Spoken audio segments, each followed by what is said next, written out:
You know the countless billions Microsoft spent on buying Activision Blizzard? Well, here's a fun quote. For some of you, the franchise has not met your expectations fully. That is an official one. And it's about the new Call of Duty game, because Call of Duty just admitted defeat. Barely a month after their newest game launched, it wasn't cowing about record playtime or celebrating some odd milestone. This is Activision pleading that they are not about to cut and run. This is them basically trying to say, yeah, you caught us. This one's not been great, has it? And yet, on the same page, they've already started talking about the next game and how players will actually want to buy that one. Because, at least thus far, it sounds like no one wants to play Black Ops 7, and the numbers have not been good. Brutal reviews hit the campaign especially hard. We had other things, the generative AI calling cards. Those are a bad PR note to put on top of an already shaky foundation. Now, the reward for beating that campaign was the PvE endgame, and I actually unlocked that for every player just 2 weeks in, regardless of campaign completion, which kinda tells you everything you need to know about players' interest in that campaign. Not unlike, say, Battlefield, where, well, if you finish that campaign, they reward you with an uninstall campaign button, which is at least funny. But, of course, there is the multiplayer thing, which is rather large for COD, and going into Blob 7 there was a major PR win. They hammered it really hard, and that is of course the death of skill-based matchmaking tech. Now, as we predicted, despite Activision attempting to give people what they wanted, many people actually now think they're being lied to about it not being there. Theories, which are refuted by Treyarch, suggest that the tool is actually being forced on players even when they opt out, rather than, say, what Treyarch would put forward, just low population situations concentrating the skilled player base together, thus creating sweaty matches.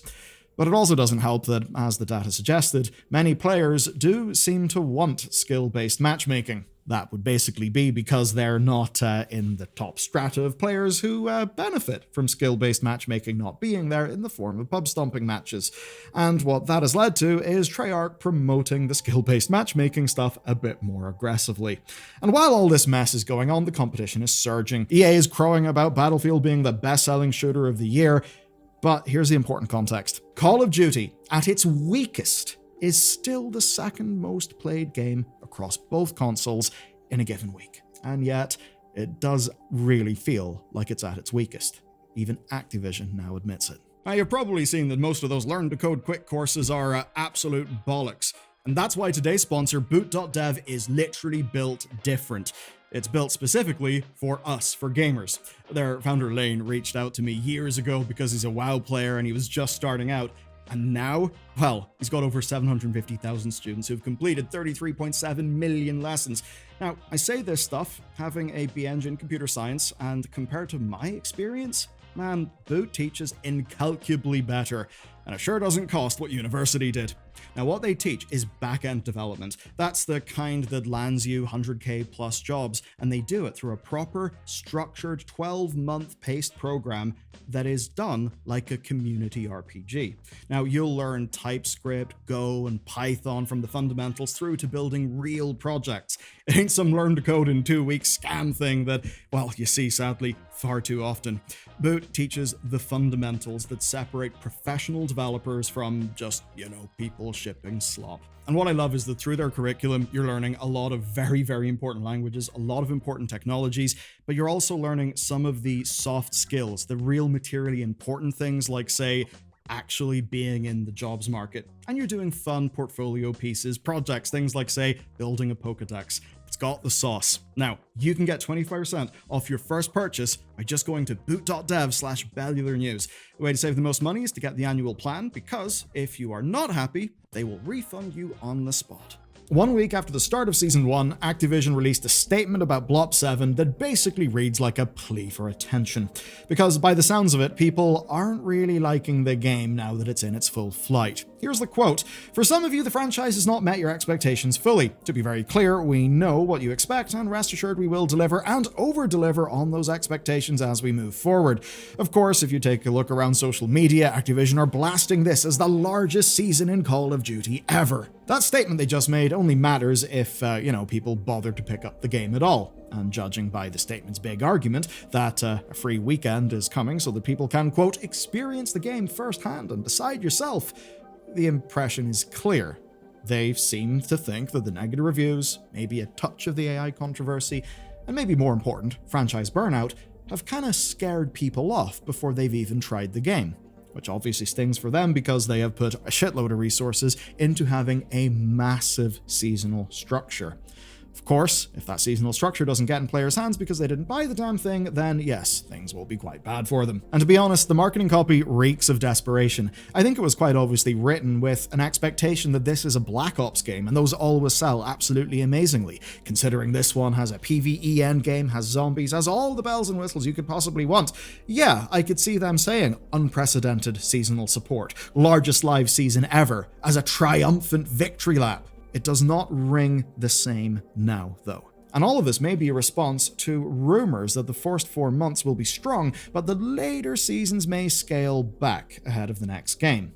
And this all ties into how the statement ends. Activision appears to accept that some have just written off Blob 7 entirely, because otherwise they wouldn't already be talking about how they're building the next games and how those ones will deliver precisely on what you want, along with some surprises that push the franchise and the genre forward.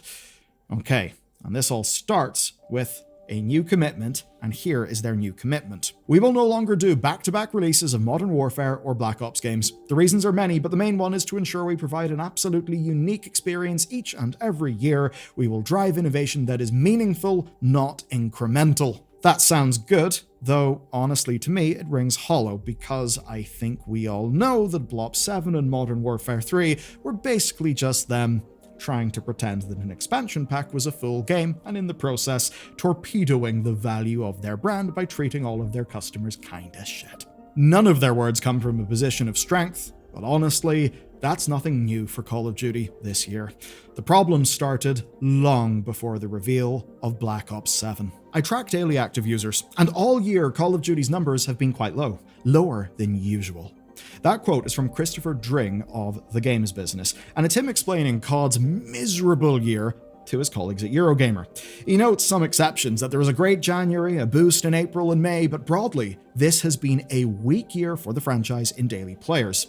And this is despite Blob 6 broadly being one of the better received games at its launch. But sentiment soured over time, even if, say, the truly egregious skins didn't tip the scales until far later in the year. Players were, by that time, already long frustrated and many had stopped playing. And the painful bit for Activision is you can't even blame a strong competitive market. You can't blame other shooters for coming in and stealing the players. In the same article, Rhys Elliott of Alina Analytics points out that at Black Ops 7's launch, Arc Raiders, Battlefield, and even Fortnite were surging in their player counts. And those things were providing real novelty and alternatives for people's money that COD really wasn't. But that doesn't actually explain why people were leaving earlier on this year, because Battlefield and Arc Raiders were not out. Fortnite's active player counts were not that different from usual.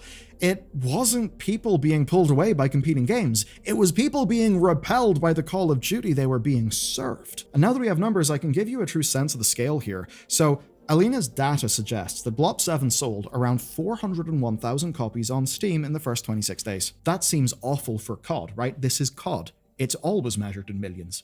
Black Ops 6, in the same time window on Steam, with its launch, sold 2.3 million. So that means that Call of Duty, like for like on Steam, sold 5 times less this year.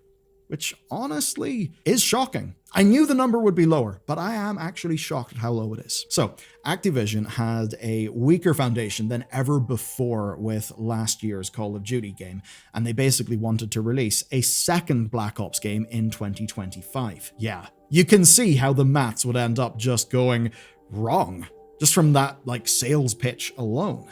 Some people don't care about Blobs versus Modern Warfare, right? And even those who do enjoy Blobs, the adventures of Adler and his friends, like me, well, Adler's gone and most of his crew is. But really, it's only Adler that I care about, and now this is Call of Duty without the true epitome of manliness. That makes me sad I can't go on my fun Reaganite adventures. Why even buy Call of Duty anymore? Anyway, they've been replaced by a cast of characters last seen 13 years ago in Black Ops 2. Now, that could be okay if they had a full-fat campaign, but to call this campaign half-fat, or semi-skimmed as we'd call it over here, isn't even cutting it. It is the bare minimum. It's better than the similarly shit thing that they did for Modern Warfare 3, but my god. It's not the sort of thing that builds brand value. It's not the sort of thing that makes me want to see femcel Elon Musk return to the franchise again. Or, of course, the same for the young Mason. And if you are someone who, like me, played that game 13 years ago, I don't really think the campaign of this game rewards you much for being invested in the franchise. Then there's the mechanics. Up until the skin controversy, the plan was to basically carry over all the content. Sure, there would be new spins in all designs, a vehicle-backed zombie mode, endgame PvE, a psychedelic campaign, but those things were iterations, not changes, the exact thing they now say they will not do. So in that context, the decision to drop back-to-back sequels does actually make sense. And as much fun as it would be to dunk an Xbox about all of this, and believe me, it is fun, the problems here were likely set in stone before the purchase closed. They haven't made things better, but Activision's scheduling basically set them up this way. You see, things kind of changed, right? Where now the Call of Duty industrial complex has to ship a game every year that also is fully tied into Warzone and everything else. And the entire structure was supposed to mean the new games would be rotating their studios, right? Then Sledgehammer released Modern Warfare 3 in 2024. That followed Infinity Ward's Modern Warfare 2 in 2023. And, yeah, it suffice to say, was not a 2-year development cycle, and you can really tell in the campaign. Treyarch and Raven have actually been listed as leads for both Black Ops games. What does this mean? Well, this means that something broke. It broke and it ended a 20-year streak of alternation. And that alternation wasn't done just so that you or me would have a different theme to our Call of Duty every year. It was done because it gave the studios full 2-year dev cycles. I mean, full 2-year dev cycle is a bit hilarious. Many COD games have suffered having masses of cut content. That's something that has actually befallen Black Ops as a franchise specifically hardly, but I think we can see that this did not work. And who knows, maybe it was the weaker performance of the non-Modern Warfare or Black Ops games, like World War II or Vanguard, that made them change.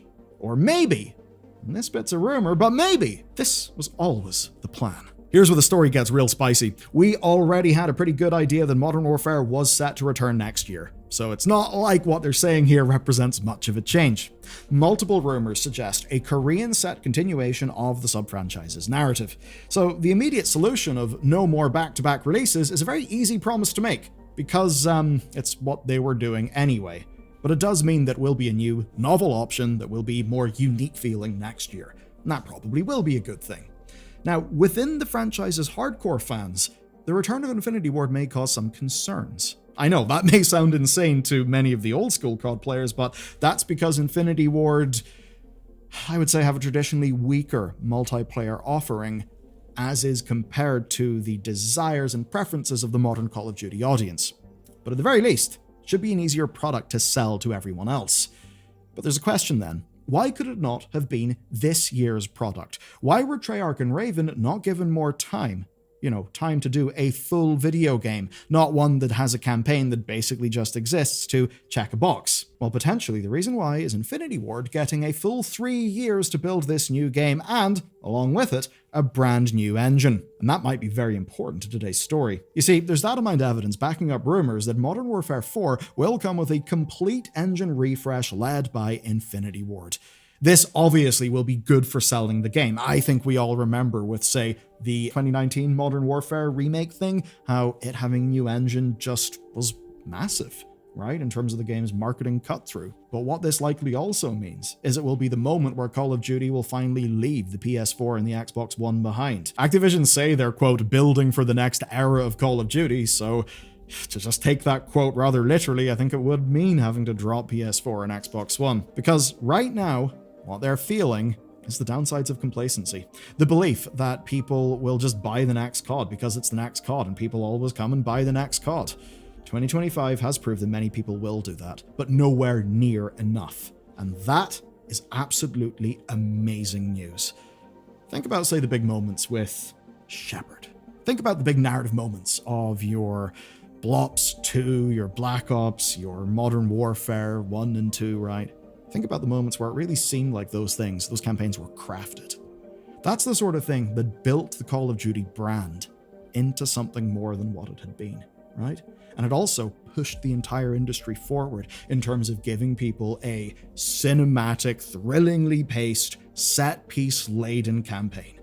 Not everyone's taste, sure, but a lot of people do love those Call of Duty campaigns. With Modern Warfare 3 and Black Ops 7, they basically did the opposite. They shipped campaigns that destroyed brand value. They shipped campaigns that basically tell people, we don't really care about setting a new standard for cinematic spectacle within gaming. And I think that does mean that for many of us, we just simply stopped taking Call of Duty seriously as any form of creative endeavor. Let's tie things up then. Going into Blob 7, Activision tried their absolute best to show to the hardcore players that they were being catered to explicitly. Killing skill-based matchmaking, promising more and more sub-modes and features than ever, downplaying skins in favor of more grounded tone. But none of those things are headline features that will sell humongous numbers to mass audiences, and that obviously didn't happen here. So what Activision promised was basically more of the same, but the way that it used to be. It wasn't inspiring, it was defensive, it didn't attract audiences, especially not when 2025's competition has been so fierce. And that may be Activision's biggest problem in 2026. Because sure, they lost some of the shooter crowd to Arc Raiders and Battlefield, but next year, well, they have to compete for the casual players, who are the group that have always turned up for COD. And they'll probably also turn up for Grand Theft Auto 6. So it's not really a fair fight, it's more of an extinction event. Rockstar are an asteroid coming for Activision. It's near guaranteed to be the biggest entertainment launch in history. Near every casual gamer on the goddamn planet is going to disappear into that thing for months. And if you've been paying attention to the things we've covered in this channel, you'll know that people's spending in video games is kind of changing. And that certainly makes me think that Grand Theft Auto will gobble up a lot of that Call of Duty money. COD's pitch, then, of more of the same, but how it used to be, just ain't going to cut through that. Even if it's a new Modern Warfare game. The only thing that they can really do is have this next Modern Warfare and its new engine truly push the envelope forward. If it doesn't, I think they're kind of screwed, and I have a suspicion that they know it. Do you know who's probably also screwed? The whole crew of WB Games. Yeah, the people behind the likes of Hogwarts Legacy. And if you want to learn more about that, check out this video next.